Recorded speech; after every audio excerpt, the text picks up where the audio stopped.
So one of the coolest things that I found while reading was right after day 5 when Luke ended. When I read that the first time, it kind of bothered me a little bit because I thought that all 12 of Jesus' disciples were totally equal, and he counted on all of them the same. And so I was like, "Hey Jesus, what's going on?" When I first read that, there was like some that were not mentioned at all.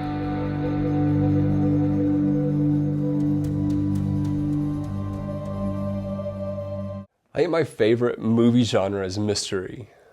Because they always start off and there's just all these different possibilities and options, and it kind of keeps you guessing and keeps your brain active. But at the end of every good mystery movie, it all ties together kind of nicely and neatly. It's you look at it and then you can think about it in hindsight and you're like, oh, I get it, that makes sense. Like The Sixth Sense, for instance, like, oh yeah, he's dead. Now the rest of the movie makes sense. Up until that point, it was just very confusing.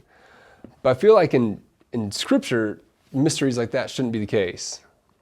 Like, I feel like there are things that people don't totally have a good grasp on in terms of God and Jesus and our relationship with Him that should be pretty well explained. Losing your salvation. I feel like that should be something that could be pretty clear. Or, when Jesus is coming back, that would be really excellent to know. I think that'd be helpful for all of us. But there's just things that God leaves as a mystery, and you just kind of have to trust Him that that's the way it goes. Well, there was one part in Paul's letter of Colossians where he talks about God kept Jesus as a mystery for a time. And that just bothered me a little bit, because I'm thinking, man, there was a lot of human existence that happened up until Jesus came on the scene, that I'm like, dang, that's a long time for people to not know anything about Jesus, or for Him to be a mystery. Like, is that what He's talking about?